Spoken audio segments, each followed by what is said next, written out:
Benvenuti nel nostro nuovo Faccia a Faccia. Conosciamo subito l'ospite di questa puntata. Vive di calcio da sempre, scoprendo talenti in tutta Italia. Fare il direttore sportivo, vi assicuro, non è mai facile. Anzi, non lo è per niente facile. Oggi nel nostro Faccia a Faccia abbiamo Evaristo Cola. Ciao Evaristo, ben trovato. Buon pomeriggio. Cercheremo di scoprire l'altro lato della tua figura professionale, cercando anche di capire quante difficoltà ci sono, soprattutto nel mondo calcistico di oggi.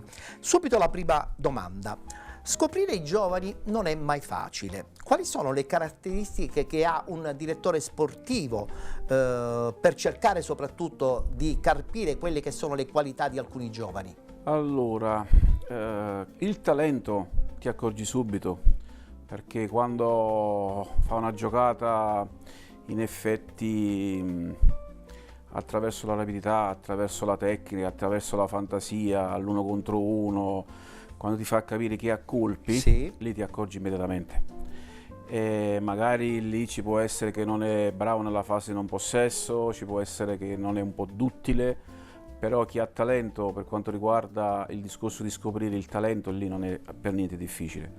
Il difficile è magari, ad esempio, non so, trovi un giovane che per dire bravo nella fase di rottura, nella fase di non possesso, tipo un mediano, quelli arcigni duri, che per vecchio dire, stampo. ecco, allora lì magari lui viene chiaramente poco alla visione, perché chiaramente è come se fosse un po' nascosto Sì. quel giocatore lì, però ti accorgi che lì ha qualcosa.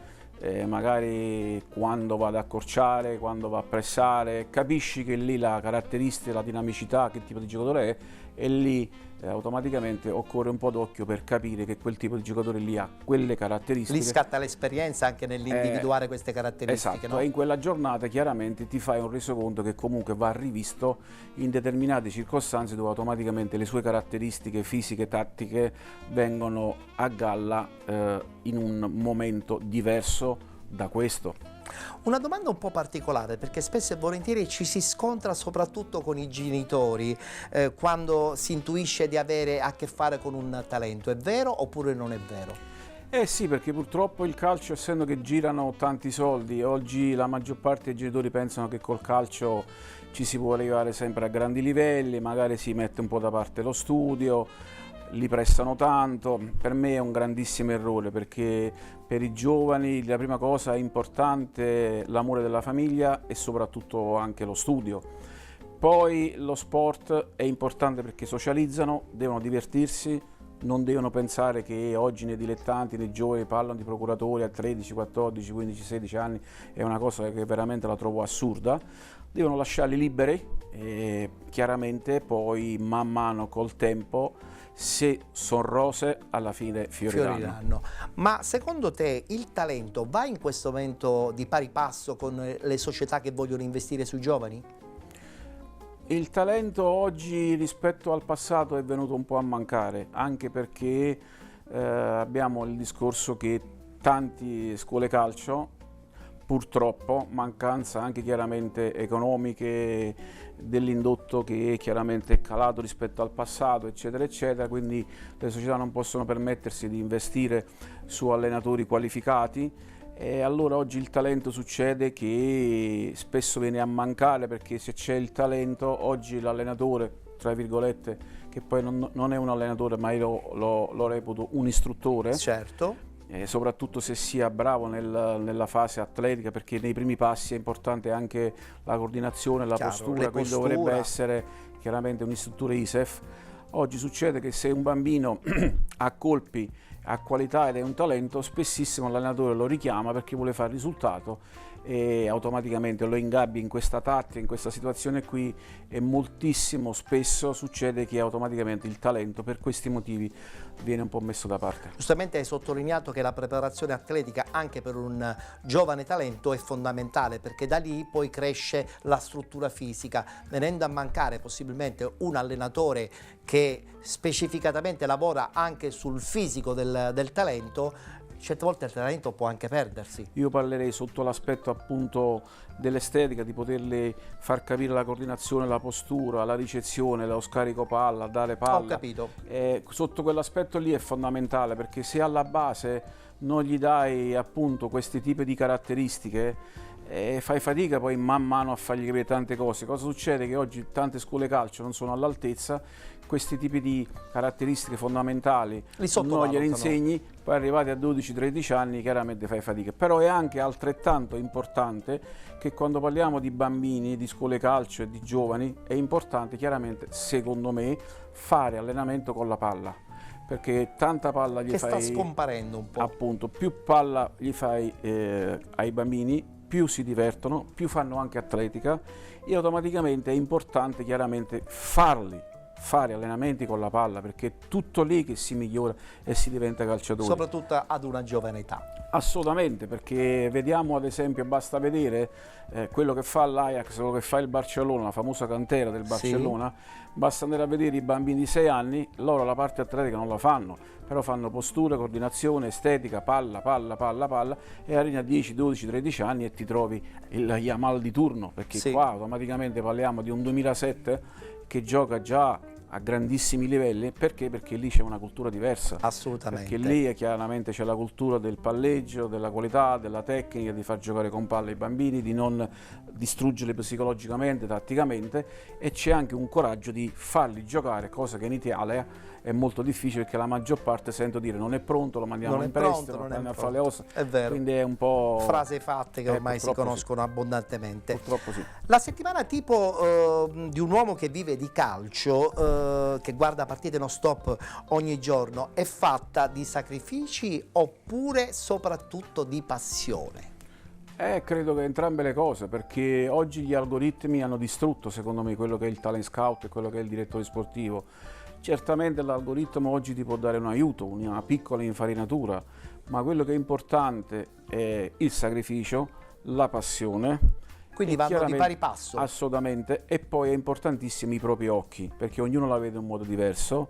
Se pensi che un calciatore oggi, tanti prendono un giocatore perché guardano le statistiche, i tabellini, il sentito dire, i curriculum, ecco il perché l'Italia sta facendo fatica. L'algoritmo ti può dare un aiuto, ma i propri occhi, andando a fare sacrifici, facendo chilometri, prendendo freddo, prendendo tanto caldo, dove veramente scoppi, è importante andarci con i propri occhi e far sì che quella definizione del tipo di calciatore è a 360 gradi, perché hai visto tante sfaccettature che sul campo solo sul campo riesci a vederle e non attraverso gli algoritmi. Quindi quella valutazione così vera rimane ancora la migliore? Per me assolutamente quella. Ripeto, oggi si vede tanti video, però ti faccio un esempio. Se vedi un video di un giocatore ti accorgi più o meno di che tipo di caratteristiche è, però per completare la valutazione, bisogna vederlo dal vivo, che prospettiva, che tipo di caratteristiche, quali sono i pregi, i difetti, qual è la completezza del calciatore, se è bravo una doppia fase, eccetera, eccetera, devi farlo dal vivo, perché lì ti accorgi anche in movimenti senza palla, tante situazioni, di dare lì, solo lì, la definizione e la valutazione di un giocatore al 110%. Cosa ti rimane dopo aver chiuso un contratto per un talento calcistico? Cosa ti rimane a te personalmente? Io sono stato fortunato nella vita, perché il talent scout l'ho iniziato a farla quando avevo 18 anni, 19 anni, e sono stato credo tra i pochi fortunati ad aver già ceduto un giocatore in Serie A. E rimane una grande soddisfazione, perché spessissimo a volte qualcuno non si accorge delle caratteristiche, magari la tua fortuna fa sì che comunque hai individuato in lui qualcosa di importante. E cosa è? Una cosa bellissima, magari oltre per lui, per la famiglia, è una soddisfazione importantissima, oltre per te, ma soprattutto per lui e per la famiglia, perché poi dopo dargli prospettiva, dargli una grande chance e magari dalla scuola calcio dilettante portarlo a grandissimi livelli è una soddisfazione veramente indescrivibile sotto tanti punti di vista. Certamente è un orgoglio. Ma questa figura del talent scout è sempre credibile oppure è stata troppo inflazionata in quest'ultimo periodo da figure un po' approssimative? Purtroppo sì, sono d'accordo con te, perché oggi tante figure del vero talent scout, del vero osservatore, purtroppo ne sono rimaste poche, perché tante società, pur di risparmiare, pur chiaramente di non credere più ai giovani come una volta, prendono giocatori già mezzi fatti, chiaramente arrivano tantissimi dal Nord Africa, dal Sud Africa, perché in Italia purtroppo questa figura è scemata, come è scemata chiaramente tanti giovani italiani che arrivano a grandi livelli, anche perché chiaramente c'è il problema che oggi tanti bambini preferiscono stare al computer, alla PlayStation. Anni fa... Insomma, la passione calcistica va sempre più a diminuire. Sì, purtroppo sì, e in più la figura del talent scout, mi dispiace dirlo, oggi è poco qualificata, perché tanti lavorano con delle società giusto perché dicono lavoro lì, ma non hanno un euro, non gli riconoscono nessun riconoscimento, e diranno tante, ma non sono tutte così: se prendo quel giocatore fammi sapere, vedremo, eccetera eccetera. Ma io dico invece che sui campi dappertutto in giro per l'Italia, per l'Europa, per il mondo, bisogna mandare gente che comunque questo lavoro lo conosce, lo capisce, ha esperienza, ha chiaramente intuito, come parlavamo prima, ha voglia di sacrificarsi, ha Sì. passione, e quindi oggi si fa fatica. È una figura che sta andando veramente male. È un po' come avevamo detto anche prima a telecamere spente, è un po' come anche a livello di direttori sportivi a grandi livelli. Purtroppo io credo che bravi ce ne sono, anche parecchi, però tanti come una volta non ci sono più, sono pochi quelli di una volta, perché secondo me tanti direttori sportivi oggi rispetto a quelli del passato sono veramente molto meno bravi del passato. C'è un po' di incompetenza anche, dai. Non volevo dirlo magari però purtroppo il calcio sta andando sotto questa direzione qua, perché, ripeto, i grandi dirigenti tecnici come una volta, i veri direttori sportivi, Sono scomparsi. ce ne sono oggi veramente È pochi. vero. Senti, ma dove vuole arrivare questo calcio moderno?